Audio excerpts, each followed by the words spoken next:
வாழ்க்கையில வெற்றி பெற என்ன வழி? இது ஒரு முக்கியமான கேள்வி.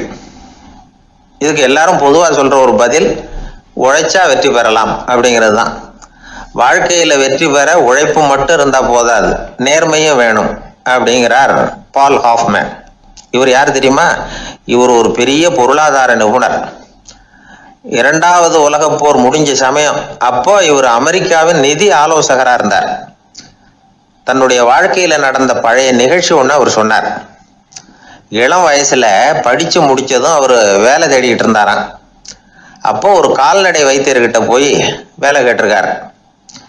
இவர் அங்க போன சமயத்துல அந்த டாக்டர் தன்னுடைய பழைய கார் ஒன்றை விற்பனை செய்யறதுக்காக வேற ஒருத்தர்கிட்ட பேரம் பேசிக்கிட்டு இருந்தார். வாங்க வந்தவர் இவர்கிட்ட அந்த காரை பற்றின விவரம்லாம் கேட்டுக்கிட்டு இருந்தார். கார் நல்ல நிலைமையில் இருக்குமா அப்படிங்கிற கவலை அவருக்கு.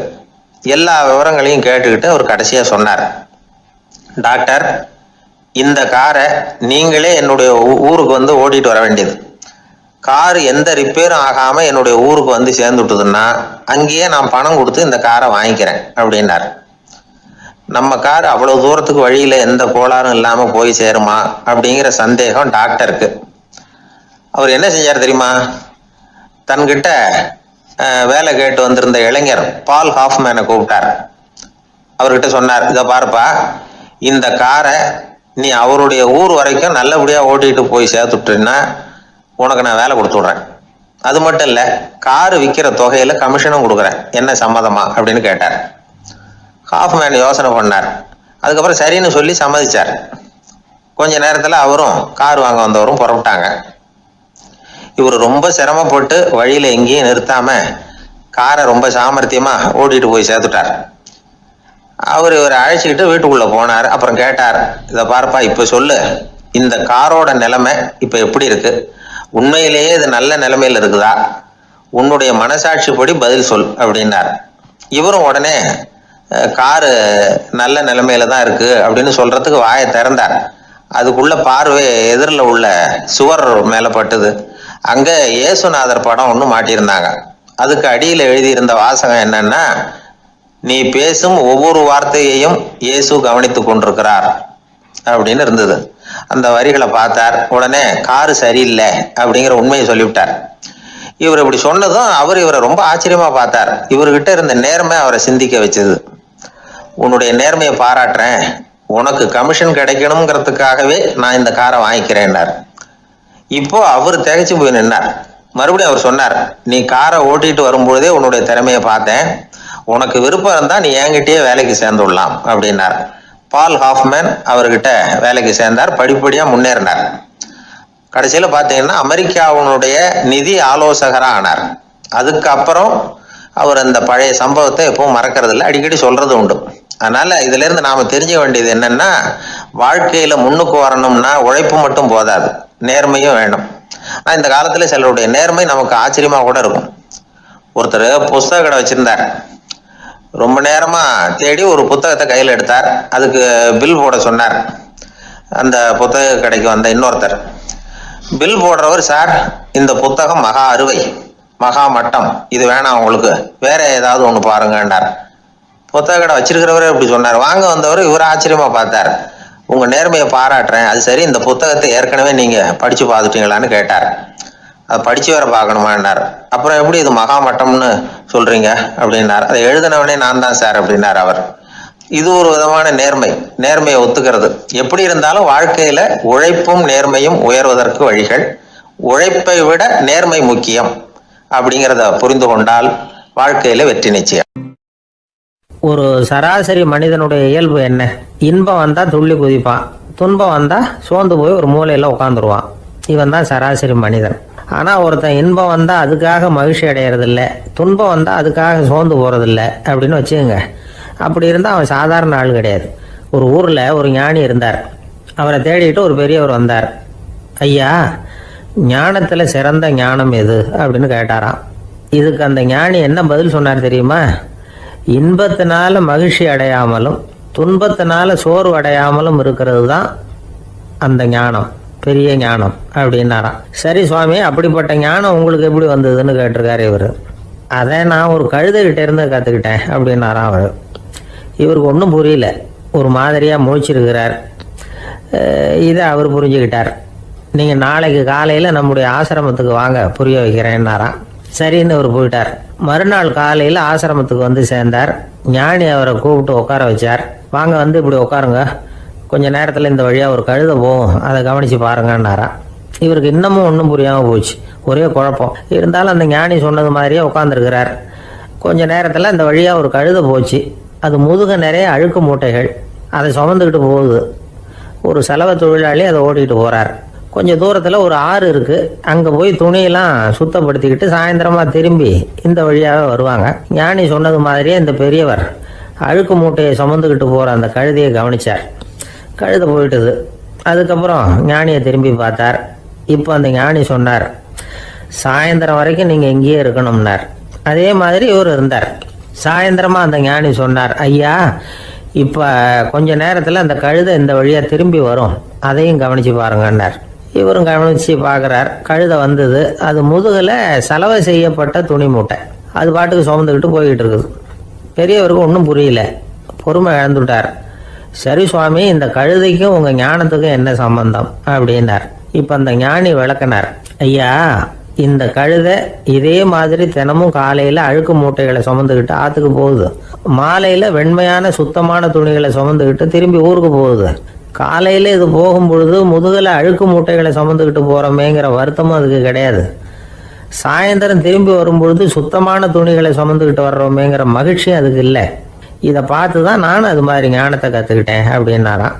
அதனால் யார் கற்றுக் கொடுக்குறாங்க அப்படிங்கிறத விட எதை கற்றுக்கிறோம் அப்படிங்கிறது தான் முக்கியம். ஒரு சினிமா பார்க்குறோம், ஒரு அருவி கொட்டுறது மாதிரி காட்சி வருது, தண்ணீர் வழியுது. படம் முடிஞ்சதும் பார்த்தீங்கன்னா அந்த திரை என்ன நனைஞ்சு போயா இருக்கும். ஒரு தீப்பிடிச்சு எரியிற காட்சியே சினிமாவில் பார்க்குறீங்க, காட்சி முடிஞ்சதும் அந்த வெண் திரையே கருகி போயா இருக்கும். படத்தில் வர்ற தண்ணீரும் நெருப்பும் அந்த திரையை பாதிக்கிறது இல்லை. நாம் அந்த திரை மாதிரி இருக்கிறதுக்கு கற்றுக்கணுமா. அந்த பக்குவம் வந்துவிட்டதுன்னா இன்பமும் துன்பமும் நம்ம எதுவும் செய்யாது. ஒரு சினிமாவை பார்க்குற வரைக்கும் சிரிக்கலாம், அழலாம். பார்த்துட்டு வெளியில் வரும்பொழுது அழுதுகிட்டே வரக்கூடாது. ஒருத்தர் வந்தார், அப்படி படம் முடிஞ்சு வெளியில் வரும்பொழுது அருவி மாதிரி கண்ணீர் சிந்திக்கிட்டே வரார். ஏன் சார் படம் அவ்வளவு சோகமா அப்படின்னு கேட்டார். இன்னொருத்தர், இல்லை சார், கூட்டம் ரொம்ப குறைச்சல் சார், மொத்தம் படம் பார்க்க வந்தவங்களே 15 பேர் தான் சார் அப்படின்னார் கண்ணீரை தொடச்சிக்கிட்டே. அதுக்கு நீங்கள் ஏன் சார் அழறீங்கன்னு கேட்டார் அவர். இந்த படத்தோட தயாரிப்பாளரே நான் தான் சார் அப்படி. கப்பல் கடலில் போய்கிட்டு இருக்கு. புயல், சூறாவளி, அலையெல்லாம் பெருசு பெருசாக ரொம்ப உயரமாக உண்டாகுது. கடுமையான காற்றிலேயும் வேகமான அலைகள்லேயும் சிக்கி அந்த கப்பல் தடுமாறுது. திசை மாறி போச்சு. எந்த பக்கம் போயிட்டு இருக்கிறோம்னே தெரியல. அந்த கப்பலை செலுத்திக்கிட்டு இருந்த மாலுமி ரொம்ப சாமர்த்தியமாக செயல்பட்டார். தன்னுடைய அறிவாற்றலையும் திறமையையும் முழுமையாக பயன்படுத்தினார். அந்த கப்பலை கட்டுப்படுத்தினார். மெதுவாக அந்த சூறாவளியிலிருந்து கப்பலை காப்பாற்றி கரைக்கு கொண்டுட்டு வந்து சேர்த்துட்டார். மாலுமின்னு ஒருத்தர் இருந்ததுனால அந்த மரக்கலம் காப்பாற்றப்பட்டது. மாலுமின்னு ஒருத்தர் இல்லைன்னு வச்சுக்கோங்க, அந்த கப்பலோட கதி என்னவாயிருக்கும் யோசிச்சு பாருங்க. ஒரு கோபக்காரனுடைய நிலைமையும் அப்படித்தானா. கோபக்காரன்கிறவன் ஒரு மாலுமி இல்லாத மரக்கலம் அப்படிங்கிறார் நபிகள் நாயகம். கொந்தளிக்கிற கடல்ல கொடுமையான அலைகளின் உச்சியில அல்லல் படுகிற மரக்கலத்தை விட மோசமானது கோபக்காரனின் நிலைமை அப்படிங்கிறது அவருடைய கருத்து. அது மாதிரி இதுன்னு சொல்லல, அதை விட மோசம் இது அப்படிங்கிறார். ஏன் தெரியுமா? ஒரு கப்பல் கடல்ல தடுமாறினா அதை சரிப்படுத்த மாலுமி இருக்கிறார். அவர் தன்னுடைய சாமர்த்தியத்தினால அதை கட்டுப்படுத்தி சரியான வழிக்கு கொண்டுட்டு வந்துடுவார். ஆனால் கோபக்காரனுடைய நிலைமை அப்படி இல்லை அப்படிங்கிறார் நபிகள் நாயகம். மனித மனம் ஒரு மரக்கலம், அறிவு அதில் இருக்கிற மாலுமி. மாலுமி மரக்கலத்தை செலுத்துறான், அவனுக்கு கட்டுப்பட்டு அது ஓடுது. ஆனால் கோபக்காரனுங்கிற மனுஷங்கிட்ட அறிவுங்கிற மாலுமி சரியாக வேலை செய்ய மாட்டான். ஏன்னா கோபம் அந்த மாலுமியின் கண்களை அவிச்சிரும், காதுகளை கேட்காம பண்ணிவிடும். கண்ணையும் காதையும் மூடிவிட்டு கப்பலை ஓட்டுனா எப்படி ஓட்டுறது? அதனால் கோபக்காரன் மாலுமி இல்லாத மரக்கலம். இடி மின்னலில் மாட்டிக்கிட்டு கஷ்டப்படுற கப்பல் மாதிரி கஷ்டப்படுறான். பெரியவங்கள்லாம் என்ன சொல்கிறாங்க? உனக்கு கெடுதல் பண்ணவனுக்கும் நீ நன்மையே செய், எவருடைய விருப்பு வெறுப்பையும் பொருட்படுத்தாதே, பரம எதிரிக்கும் நீ நன்மை செய்ய ஆரம்பித்தா உன்னுடைய தூய நிலையை பார்த்துட்டு அவனும் உனக்கு நெருக்கமான நண்பனாக ஆயிடுவான். இதுதான் பெரியவங்க நமக்கு சொல்லி இருக்கிறது. புனித குர்ஆன் சொல்றது என்ன? தீமையை நன்மையை கொண்டே நீர் தடுத்து கொள்ளும் அப்படின்னு சொல்லப்பட்டிருக்கிறதுல. இன்னா செய்தாரை ஒருத்தல் அவர் நாண நன்னயம் செய்து விடல் அப்படிங்கிறார் திருவள்ளுவர். செல்வந்தர் ஒருத்தர்கிட்ட ஒரு சிறுவன் வந்து ஆடு மேய்ச்சிக்கிட்டு இருந்தானா. பெரியவர் அவனை கூப்பிட்டு, நீ நேராக போய் ஒரு ஆட்டில் உள்ள ரொம்ப நல்ல பகுதி எதுவோ அதை எடுத்துக்கிட்டு வா அப்படின்னாரான். இவன் போனான். ஒரு ஆட்டு உடம்புல இருந்த நாக்கு, இருதயம், இது ரெண்டையும் எடுத்துகிட்டு வந்து கொடுத்தானான். பெரியவர் வாங்கி பார்த்தார். அதுக்கப்புறம் இப்போ நீ போய் இன்னொரு ஆட்டில் இருக்கிற ரொம்ப கெட்ட பகுதி எதுவோ அதை எடுத்துகிட்டு வா அப்படின்னாரான். இவன் போய் எடுத்துகிட்டு வந்தான். அவன் கையில் இருந்தது மறுபடியும் அதே மாதிரி நாக்கு, இருதயம், இது ரெண்டும் தான். என்னது இப்பவும் அதையே கொண்டுட்டு வந்திருக்கிற அப்படின்னாரான் பெரியவர். இவன் சொன்னானா, ஒரு உடம்புல உள்ள ரொம்ப நல்ல பொருளும் இதுதான், ரொம்ப கெட்ட பொருளும் இதுதான் அப்படின்னானா. இளம் வயசுல இப்படி பதில் சொன்னவர் தான் பேரறிஞர் லுக்மானுல் ஹக்கீம் அவர்கள். கோபப்படாமல் இருந்தால் இது ரெண்டும் நல்லா வேலை செய்யும், கோபப்பட்டால் இது ரெண்டும் மோசமாக வேலை செய்யும். அதை புரிஞ்சுக்கிறதுக்காகத்தான் இன்னைக்கு இந்த தகவல். கோபம் வந்துட்டால் நாம் என்ன செய்கிறோங்கிறது நமக்கே தெரியாது. ஒருத்தர் டாக்டர்கிட்ட போனார் அவசரமாக. டாக்டர், எனக்கு இப்போ கடுமையான கோப வெறி, எனக்கு கண்ணு மண்ணு ஒன்றும் புரியல, உடனடியாக அதை கட்டுப்படுத்தணும், உடனே இதுக்கு ஏதாவது ஒரு மாத்திரை கொடுங்க ப்ளீஸ் அப்படின்னார். அந்த டாக்டரும் உடனே ஒரு மாத்திரையை கொடுத்து, இதை உடனே போடுங்க, நான் தண்ணி கொண்டுகிட்டு வரேன்னு உள்ளே போனார். தண்ணியோடு திரும்பி வந்தார். இவர் சொன்னார், டாக்டர், நீங்கள் கொடுத்த மாத்திரை ரொம்ப பெருசாக இருந்தது, இருந்தாலும் கஷ்டப்பட்டு முழுங்கிட்டேன்னார். டாக்டர் சந்தேகத்தோட மேசையை பார்க்குறார். பார்த்தா மாத்திரை அங்கேயே இருக்குது, பேப்பர் வெயிட்டை காணலை. ஒரு ஊரில் ஒரு ராஜா இருந்தார். அந்த ராஜாவுக்கு ஒரு புள்ள. அந்த புள்ளைக்கு விவரமே தெரியாது.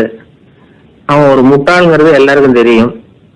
ஆனாலும் அவன் தான் அடுத்தபடியாக ஆட்சிக்கு வர வேண்டியவன். ஆட்சி பொறுப்பை ஏற்க வேண்டிய ஒருத்தன் இப்படி இருந்தால் என்ன பண்ணுறது அப்படிங்கிறது எல்லாருக்கும் உள்ள கவலை. மன்னர் வந்து அமைச்சர்களை கூட்டினார், ஆலோசனை கேட்டார் என்ன பண்ணலாம்னு. இவனை இன்னொரு நாட்டு பல்கலைக்கழகத்துக்கு அனுப்பி பார்க்கலாம், அங்கே போய் படிச்சுட்டு வரட்டும், நிறைய படிச்சுட்டு நல்ல ஞானத்தோட திரும்பி வரட்டும், அதுக்கப்புறம் பார்த்துக்கலாம் அப்படிங்கிறது அவங்க சொன்ன ஆலோசனை. மன்னருக்கும் அது சரின்னு தோணுச்சு. மகனை வந்து வெளி தேசத்துக்கு அனுப்பி வச்சார். இவனும் போனான், ஒரு பல்கலைக்கழகத்தில் சேர்ந்தான், நிறைய படித்தான். அதுக்கப்புறம் தந்தைக்கு ஒரு கடிதம் எழுதினான். தந்தையே, நான் நிறைய படிச்சுட்டேன், இனிமேல் நாடு திரும்பலாம்னு நினைக்கிறேன் அப்படின்னு எழுதினான். மன்னருக்கு ரொம்ப மகிழ்ச்சி, அதாவது புள்ள படிச்சுட்டான் அப்படிங்கிற ஆனந்தம். உடனே பையன் திரும்பி வர்றதுக்கு ஏற்பாடு பண்ணார். இளவரசன் நாடு திரும்பினான். அதை கொண்டாடுறதுக்காக அரண்மனையில் ஒரு பெரிய விருந்துக்கு ஏற்பாடு பண்ணியிருந்தாங்க. முக்கியமானவங்கள்லாம் அதில் வந்து கலந்துக்கிட்டாங்க. அந்த விருந்துக்கு முனிவர் ஒருத்தரும் வந்திருந்தார். அவர் இளவரசன் கிட்ட போய் உட்காந்து விசாரிக்கிறார். என்னப்பா, எப்படி படிச்சிருக்கிற அப்படின்னு கேட்டார். நிறைய படிச்சுட்டு வந்திருக்கிறேங்க அப்படின்னாங்க. என்னெல்லாம் படிச்ச அப்படின்னாரான். எல்லாத்தையும் விவரமா சொல்லியிருக்கிறான். அவன் அப்படி சொல்லிட்டு இருக்கும்போதே முனிவர் என்ன பண்ணார், தன்னுடைய மோதிரத்தை கழட்டி உள்ளங்கையில வச்சு அப்படியே மூடிக்கிட்டாரான். அப்படியே கையை நீட்டி அவன் முன்னாடி காட்டினார். இந்த பாருப்பா, என் கைக்குள்ள என்ன இருக்கு சொல்லு பார்க்கலாம் அப்படின்னாரான். இளவரசன் ஒரு கணம் யோசிச்சான். அதுக்கப்புறம் உங்க கைக்குள்ள இருக்கிறது வட்டமான ஒரு பொருள், நடுவுல ஒரு தொலை இருக்கும் அப்படின்னு. முனிவர் தனிச்சு போட்டார். பையன் பெரிய அறிவாளி ஆயிட்டான் போல இருக்க அப்படின்னு நினைச்சுட்டார். அதுக்கப்புறம் கேட்டார், சரி, என் கையில இருக்கிறது வட்டமான பொருள், நடுவுல தொலை இருக்குங்கிறத சொல்லிவிட்டேன், அதோட பேர் என்ன அது சொல்லு அப்படின்னாராம். இளவரசன் கொஞ்சம் யோசனை பண்ணியிருக்கான். அப்புறம் சொன்னானா, முனிவரே, நான் படிச்ச விஞ்ஞானம் உங்களுக்கு பதில் சொல்றதுக்கு உதவல, இருந்தாலும் பதில் சொல்றேன், அது ஒரு வண்டி சக்கரம் அப்படின்னானா.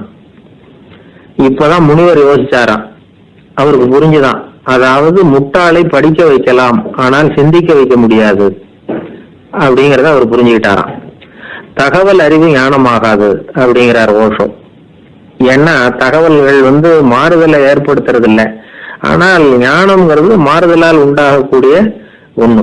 அதுதான் ரெண்டுக்கும் உள்ள வித்தியாசம். மனம் சரியான வழிக்கு வரணும், அதுக்கப்புறம் படிக்கிற கல்வி தான் உண்மையான கல்வி.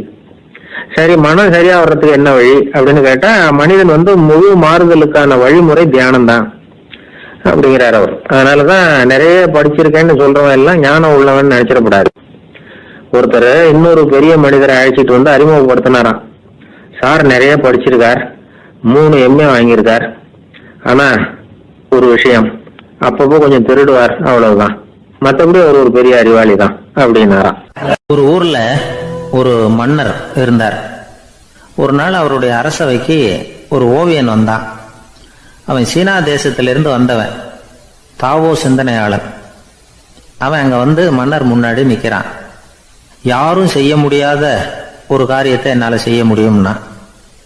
இவன் இப்படி சொன்னதை கேட்டதும் ஏற்கனவே அங்க இருந்த அரசவை ஓவியன் ஒருத்தனுக்கு கோபம் வந்துட்டுது.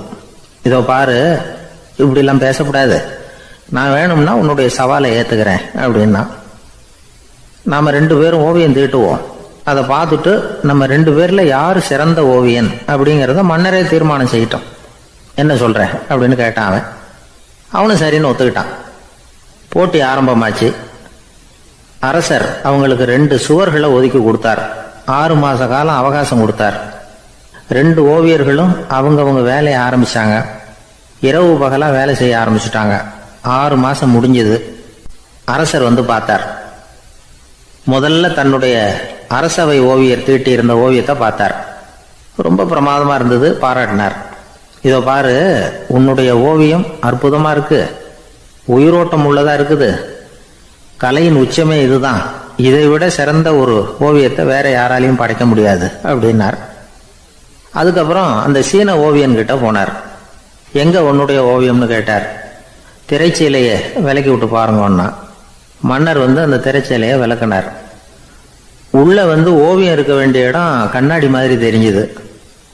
அவன் அந்த 6 மாச காலமா அந்த சுவரை தேய்ச்சி தேய்ச்சி கண்ணாடி மாதிரி ஆக்கி வச்சிருக்கிறான். அதுக்கு நேரா எதிர் சுவரில் அரசவை ஓவியன் தீட்டின ஓவியம் இருக்கு. அது எதிரில் இருந்த இந்த கண்ணாடியில பட்டு பிரதிபலிக்குது. மன்னர் யோசனை பண்ண ஆரம்பிச்சார். அப்புறம் அந்த சீன ஓவியனை பார்த்து கேட்டார், இதை பாரு, நீ என்னுடைய ஆளை தோற்கடிச்சுட்ட அப்படிங்கிறதுல சந்தேகம் இல்லை, ஆனாலும் எங்களை ஏமாத்தி இருக்கிற, எந்த ஓவியமும் நீ வரையிலையே அப்படின்னார். அரசே, இதுதான் உண்மையான ஓவியம், உயிருள்ள ஓவியம். இது மனோபாவங்களை பிரதிபலிக்கும், மாறுகின்ற காலங்களை அப்படியே காட்டும் அப்படின்னா அந்த சீன ஓவியன்.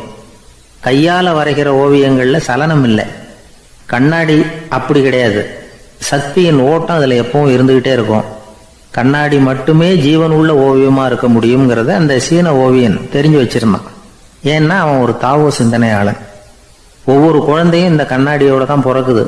ஆனா நாம என்ன செய்யறோம்னா, ஓவியங்களை கண்ணாடி மீது பதிப்பிச்சு விடுறோம். கண்ணாடி நம்மளை பிரதிபலிக்குது. நம்முடைய அழகோ அவலட்சணமோ கண்ணாடியை பாதிக்கிறது இல்லை. ஏன்னா அதுக்கு மனம் கிடையாது.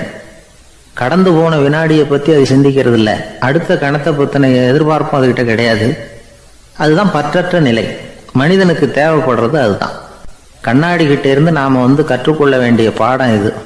வாழ்க்கையில மனிதர்களை நேசிக்கலாம், உலகின் அழகையெல்லாம் பிரதிபலிக்கலாம், ஆனா எதையும் பற்றி கொண்டு விடக்கூடாது அப்படிங்கிறது பெரியவர்கள் அறிவுரை. துயரம்ங்கிறது பற்றுக்களின் சாயை. கண்ணாடி முன்னாடி நிக்கிறப்போலாம் நமக்கு இந்த ஞாபகம் வரணுமா. ஒரு குடும்ப தலைவர் ஒரு நாள் காலையில விடிஞ்சு எழுந்திரிச்சதும் சத்தம் போட்டார். யார் இந்த கருங்குரங்கு படத்தை என் ரூம்ல கொண்டாந்து மாட்டி வச்சது அப்படின்னு கத்தினார். சமையல் கட்டில இருந்து மனைவி பதில் சொன்னாங்க, தூக்க கலக்கத்துல உளராதுங்க, நல்லா பாருங்க, அது படம் கிடையாது, முகம் பார்க்கிற கண்ணாடி அப்படின்னாங்க. ஒரு பள்ளிக்கூடம், அதுல வசதியான வீட்டுக்குள்ள ஒருத்தன் படிச்சுக்கிட்டு இருந்தான். இன்னொரு ஏழை பையனும் அங்க படிச்சுக்கிட்டு இருக்கிறான். இவங்க 2 பேரும் ஒரே தெருவுல தான் இருக்கிறாங்க. பணக்கார வீட்டு பையன் பங்களாவில் இருந்தான். அவனுக்கு வேலை செய்யறதுக்காக சில வேலை ஆட்கள் உண்டு. அதனால அவன் நல்லா சாப்பிடுவான், தூங்குவான், ஏதோ வரணுமேங்கிறதுக்காக பள்ளிக்கூடத்துக்கு வருவான், போவான், அவ்வளவுதான். இந்த ஏழை பையன் இருக்கானே, அவன் அப்படி இல்லை. காலையில எழுந்திருப்பான், உடற்பயிற்சி பண்ணுவான், அவங்க வீட்டுல கிடைக்கிற சாதாரண உணவு அதை அளவோட சாப்பிடுவான், வீட்டுல உள்ள வேலைகளையும் செய்வான், பள்ளிக்கும் தவறாம வந்துருவான். அவனுக்கு கூட பிறந்த சகோதர சகோதரிகள் 8 பேர். எல்லாரும் தன்னம்பிக்கையோட அவங்க வேலையை செஞ்சுக்கிட்டு இருந்தாங்க. இந்த பையன் எப்பவும் உண்மையதான் பேசுவான், கடமையை ஒழுங்கா செய்வான். ஆசிரியர்களுக்கு இவனை ரொம்ப பிடிக்கும். அதனால இவன் அந்த பள்ளிக்கூடத்து மாணவர் தலைவனா ஆக்கியிருந்தாங்க. இது அந்த பெரிய இடத்து பையனுக்கு பிடிக்கல. மாணவர் தலைவனுக்கு பணிஞ்சு போறதுக்கும் அவனுக்கு விருப்பம் இல்லை. ஒரு நாள் வகுப்புல ஆசிரியர் எல்லா மாணவர்களுக்கும் ஒரு வேலை கொடுத்தார். எல்லாரும் அதை சுறுசுறுப்பா செஞ்சுக்கிட்டு இருக்கிறாங்க. இவன் மட்டும் சோம்பலா உட்காந்துருக்கிறான். ஆசிரியர் அந்த பக்கமா வந்தார், இதை பார்த்துட்டார். உடனே மாணவர் தலைவனா இருக்கிற அந்த ஏழை பையனை கூப்பிட்டார். பாருப்பா, ஏன் அந்த பையன் இப்படி சும்மா உட்காந்துருக்கிறான், என்னன்னு விசாரிச்சு சொல்லு அப்படின்னு சொல்லிட்டு உள்ள போயிட்டார். இவன் மெதுவா போய் அவன்கிட்ட விசாரிச்சான், ஏன் இப்படி சோர்ந்து போய் உட்காந்துருக்கிற அப்படின்னு. அவன் ரொம்ப அலட்சியமா அவனை திரும்பி பார்க்கறான். என்னோட சிரமம் உனக்கு என்ன தெரியும்? வீட்டுல என்னுடைய சௌகரியங்களை கவனிக்கிற வேலையாட்கள் 2 பேரும் இன்னைக்கு வேலைக்கு வரல. அதனால என்னோட வேலையெல்லாம் நானே கவனிக்கிற மாதிரி ஆயிட்டுது. அதனால சோர்ந்து போட்டேன் அப்படின்னு நானு. அப்புறம் கேட்டிருக்கான், அது சரி, உன்னுடைய வீட்டுல உன்னுடைய வேலைக்காரங்க வராத போது நீ எப்படி சமாளிக்கிற அப்படின்னு கிண்டலா கேட்டிருக்கான். அதாவது இவன் ஏழைங்கிறதையும் இவன் வீட்டுல வேலை செய்யறதுக்கு யாரும் இல்லைங்கிறதையும் இப்படி சொல்லி கிண்டல் பண்றான். இந்த ஏழை பையனுக்கு இது புரிஞ்சுது, மனசு வேதனை போட்டுது. இருந்தாலும் வெளியில காட்டியாம சிரிச்சுக்கிட்டே சொன்னானா, எனக்கு அந்த கவலையே கிடையாது. என்னுடைய உதவிக்கு நான் நினைச்ச உடனே என்னுடைய காரியத்தை செய்யறதுக்கு 8 பேர் எப்பவும் தயாரா இருப்பாங்க அப்படின்னு நானு. இவன் இப்படி சொன்னதும் அவனுக்கு ஒரு மாதிரி ஆயிட்டுதான். தலையை குனிஞ்சுக்கிட்டே போயிட்டான். உள்ளே உட்கார்ந்துருந்த ஆசிரியர் காதுல இது விழுந்தது. உடனே இந்த ஏழை பையனை உள்ள கூப்பிட்டு போனாரு, கேட்டாரு, என்னப்பா அப்படி சொல்ற? இவன் பொய் சொல்ல மாட்டாங்கிறது அவருக்கு தெரியும். அவனை சமாளிக்கிறதுக்காக இப்படி ஒரு பொய்யை சொல்லியிருப்பாங்கிறதையும் அவரால் ஏற்றுக்க முடியல. ஏன்பா, நீ நினைக்கிற காரியத்தை செய்ய 8 பேர் தயாரா இருக்கிறதா சொன்னிய, உன்னுடைய சகோதர சகோதரிகளை குறிப்பிட்டு அப்படி சொன்னியா அப்படின்னு கேட்டார். இல்லைங்க ஐயா, நான் அவங்கள குறிப்பிட்டு அப்படி சொல்லலைன்னா. அப்படின்னா பொய் சொன்னியா? இந்த சின்ன விஷயத்துக்கு அப்படி பொய் சொல்லலாமான்னார். ஐயா, நான் பொய்யும் சொல்லலைன்னா. அப்படின்னா நீ சொன்னதுக்கு என்ன அர்த்தம்னார். இப்ப அந்த பையன் சொல்றான், ஐயா, நான் நினைக்கிறத செய்து முடிக்க என் கூட இருக்கிற அந்த 8 பேர் யாருன்னா 2 காலு, 2 கை, வாய், மூக்கு, கண்ணு, காது, ஆக மொத்தம் 8. இவங்கதான் அந்த வேலை ஆட்கள். நான் சொல்றதை செய்யறதுக்கு, நான் சொல்றதை கேட்கறதுக்கும் செய்யறதுக்கும் அவங்க எப்பவும் தயாரா இருக்காங்க.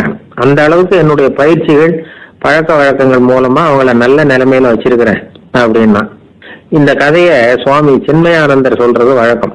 இயற்கை நமக்கு கொடுத்திருக்கிற வேலையாட்கள் இந்த 8. இவங்களை நல்ல முறையில வச்சிருந்து வேலை வாங்க வேண்டியது நம்முடைய கடமை. அந்த கடமையை ஒழுங்கா செஞ்சுக்கிட்டு வந்தா வாழ்க்கையில வெற்றி நிச்சயம். இல்லைன்னா குழப்பம்தான். புத்தி சரியா இல்லைன்னா இந்த வேலையாட்கள் நாம சொல்றதை கேட்க மாட்டாங்க.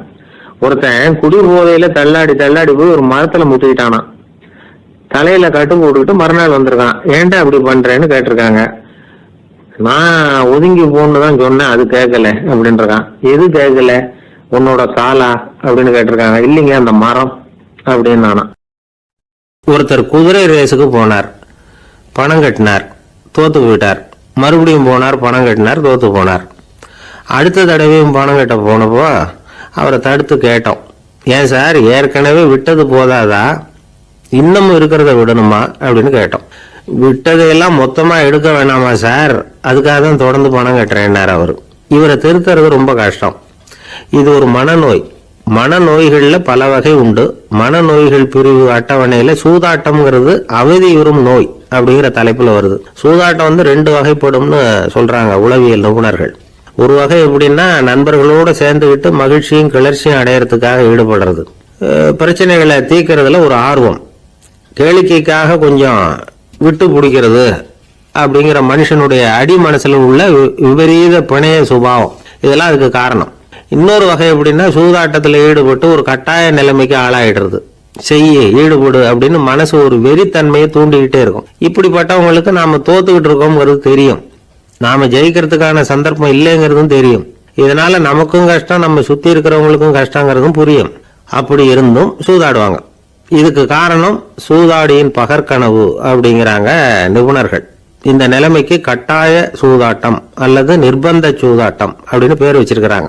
இப்படிப்பட்ட ஆசாமி இருக்கிறது பூரா விட்டுருவான், கடன் வாங்குவான், திருடுவான். இருந்தாலும் என்னைக்காவது ஒரு நாள் ஜெயிச்சிருவேன் அப்படின்னு சொல்லிக்கிட்டே இருப்பான். விட்டதை எடுத்துருவேங்கிற ஒரு நம்பிக்கை சுடர் அவனுக்குள்ள எரிஞ்சுக்கிட்டே இருக்கும். இவனை மனநோயாளி அப்படின்னு சொல்லிட முடியாதான். என்ன காரணம்னா, இது மாதிரி ஆளுங்க கிட்ட மன போராட்டமோ கவலையோ பதட்டமோ இருக்கிறது இல்ல. சில விசேஷமான குணங்கள் இவங்க கிட்ட உண்டு. எதிர்ப்பு உணர்ச்சி, சிறுபிள்ளைத்தனம், சட்ட திட்டங்களையும் சம்பிரதாயங்களையும் உட தெரியாத மனப்போக்கு, பொறுப்பில்லாத தன்மை, நெறி தவறி நடக்கிறது எல்லாம் இவங்ககிட்ட உண்டு. ஆனால் வெளிப்பார்வைக்கு ரொம்ப சிநேகமாக இருப்பாங்க, அன்பாக இருப்பாங்க. அப்படி இருக்கிறதாக காட்டிக்குவாங்க. ஆதாயம், சுயலாபம் இதெல்லாம் கருதி தான் பழகுவாங்க. இவங்க கேட்குறப்ப நாம் பணம் கொடுக்கலன்னு வச்சுக்கோங்க, நம்மளை கை விட்டுருவாங்க. நம்ம மேலே அபாண்டமாக பழி சுமத்துறது கூட தயங்க மாட்டாங்க. தங்களுடைய சூதாட்ட நடவடிக்கைகளுக்கு சாதகமான காரணங்களை சொல்லிட்டு இருப்பாங்க. நீ வேணும்னா பாரு, ஒரே நாளில் நான் இழந்ததையெல்லாம் மீட்டு லட்சாதிபதி ஆறனா இல்லையா பாரு அப்படிம்பாங்க. தோத்து போறத ஒரு படிப்பினையா இவங்க எடுத்துக்கிறதே இல்லை. தோத்து போறதுலேயே இவங்களுக்கு ஒரு அலாதியான சுகம். தனக்குத்தானே துன்பத்தை வரவழைச்சிக்கிட்டு இன்பம் அடையிறதுக்கு தன்வதை சுகம் அப்படின்னு பேர். இவங்கெல்லாம் அந்த ராகம். சில பேர் எப்படி தெரியுமா, மந்திர எண்ணங்களை வரவழைச்சிக்கிறது, சூதாடுறதுக்காக ஆபீஸில் கையாடல் பண்றது, அடுத்தவங்க கிட்ட இருந்து திருடுறது. இந்த மந்திர எண்ணம் தீவிரமாச்சுன்னா ஒரு மாதிரியா பேச ஆரம்பிச்சிருவாங்க. தோல்விதான் சார் வெற்றிக்கு முதல் படியும்பாங்க. தன்னால பகடக்காய்களையும் குதிரை ஓட்டிகளையும், அதாவது இந்த ஜாக்கிகள், அதெல்லாம் கட்டுப்படுத்த முடியுங்கிற பித்து நிலைக்கு இவங்கெல்லாம் தள்ளப்பட்டுருவாங்க. சில சூதாடிகள் ஆராய்ச்சி பார்த்ததுல என்ன தெரிய வந்தது தெரியுமா, அவங்கெல்லாம் குழந்தை பருவத்தில் அன்புக்காக ஏங்கினவங்களாம், புறக்கணிக்கப்பட்டவங்களாம், உதவிகளை பெற முடியாதவங்க, இப்படிலாம் இருந்திருக்கிறாங்க. இவங்க வளர வளர மற்றவங்க சௌகரியம் பற்றி அக்கறை இல்லாதவங்களா ஆயிடுறாங்க.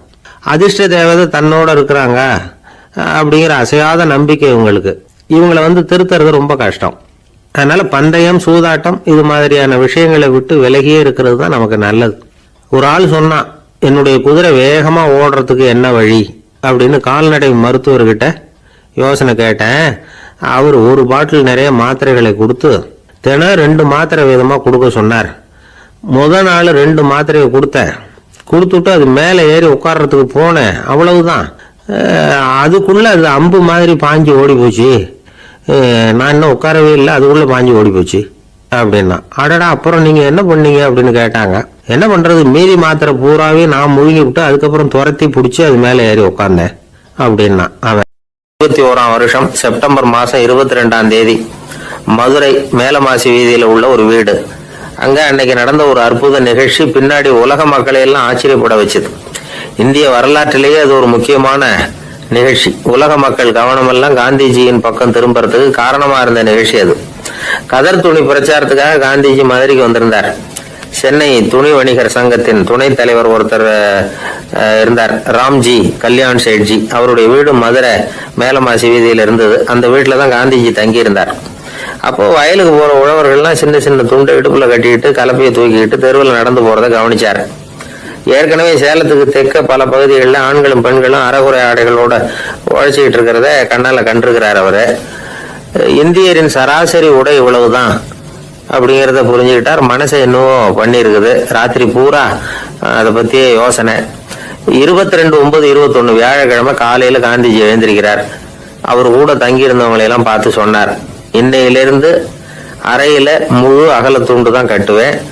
குளிர் அதிகமா உள்ள காலங்களில் மட்டும் போர்வை ஒன்றும் உபயோகப்படுத்துவேன். மற்றபடி மேலங்கியோ குல்லாவோ எதுவும் போட்டுக்க மாட்டேன். தற்காலிகமா இந்த ஏற்பாட்டை 1 மாசத்துக்கு ஏத்துக்குவேன். அதுக்கு பிறகு உசிதம் போல எண்ணி பார்த்து முடிவு பண்ணுவேன் அப்படின்னார். அவருடைய குரல் உறுதியா இருந்துதான். உடனே செயலில் இறங்கினார். தம்முடைய 10 முழ வேட்டி, மேலங்கி, உள் சட்டை, குல்லா எல்லாத்தையும் களைஞ்சார். வேட்டியில இருந்து ஒரு 4 முழ துணியை எடுத்துக்கிட்டார்.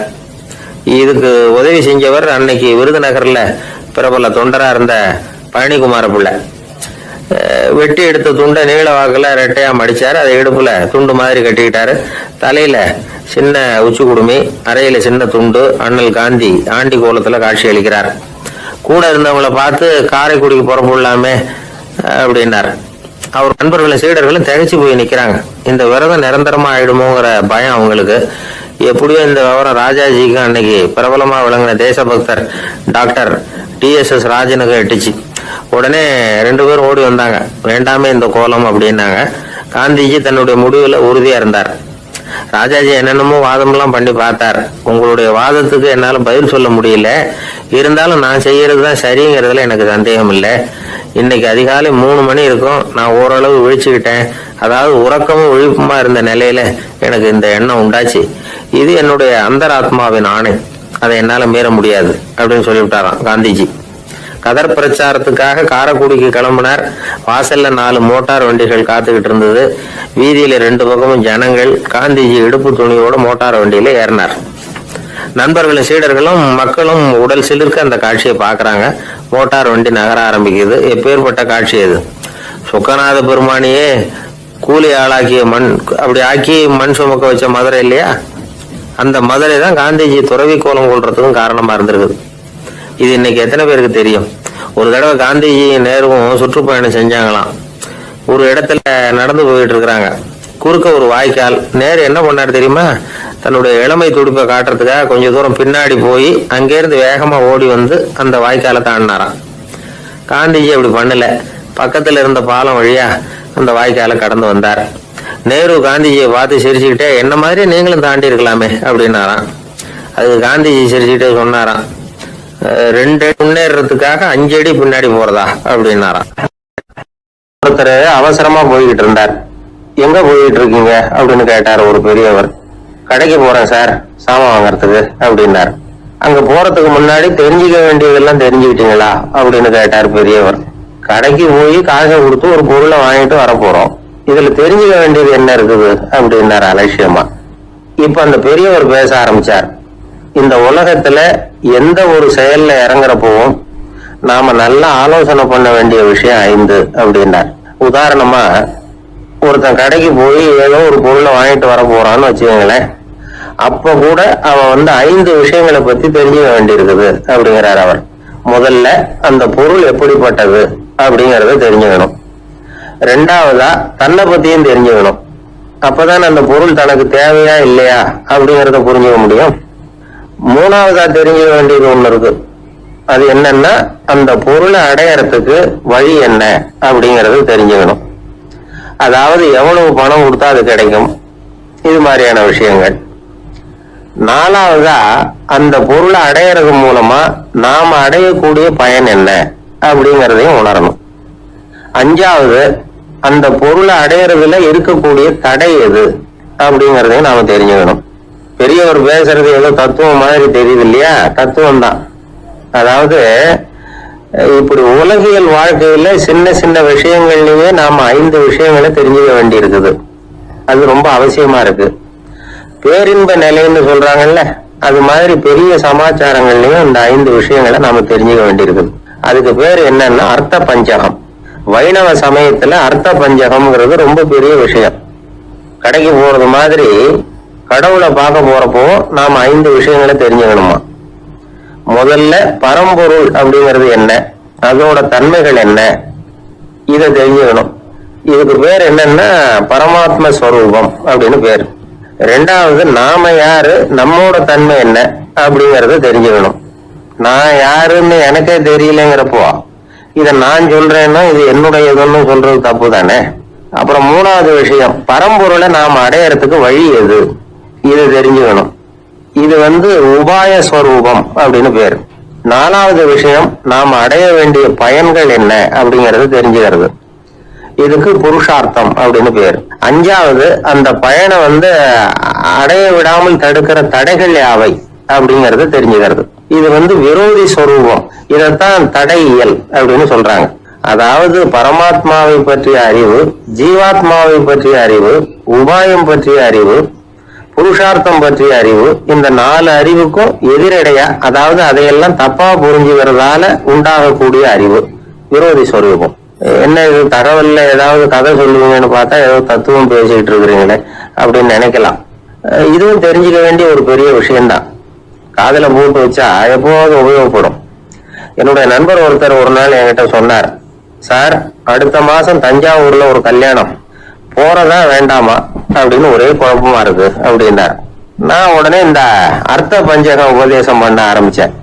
அவரு எல்லாத்தையும் பொறுமையா கேட்டுட்டு, சரி சார் நான் போறதுன்னு முடிவு பண்ணிவிட்டேன்னார். எப்படி இந்த முடிவுக்கு வந்தீங்க அப்படின்னு கேட்டேன். அவர் சொன்னாரு, சார் அந்த 2வது பாயிண்ட் ஒண்ணு சொன்னீங்களே, அதை புரிஞ்சுக்கிட்டதுக்கு அப்புறம் தான் இந்த முடிவுக்கு வந்தேன் அப்படின்னாரு. என்ன 2வது பாயிண்ட்னு? அதாவது தன்னை பத்தி புரிஞ்சுக்கணும் அப்படின்னு சொன்னீங்க. உடனே என்னை பத்தி புரிஞ்சுக்கிட்டேன், நான் யாருங்கிறது எனக்கு தெரிஞ்சுது, உடனே போறதுதான் நல்லதுன்னு முடிவு பண்ணிவிட்டேன்னாரு. நீங்க யாருன்னு கேட்டேன். நான் தான் சார் அந்த கல்யாணத்துல தாலி கட்ட வேண்டிய மாப்பிள்ளை அப்படின்னாரு.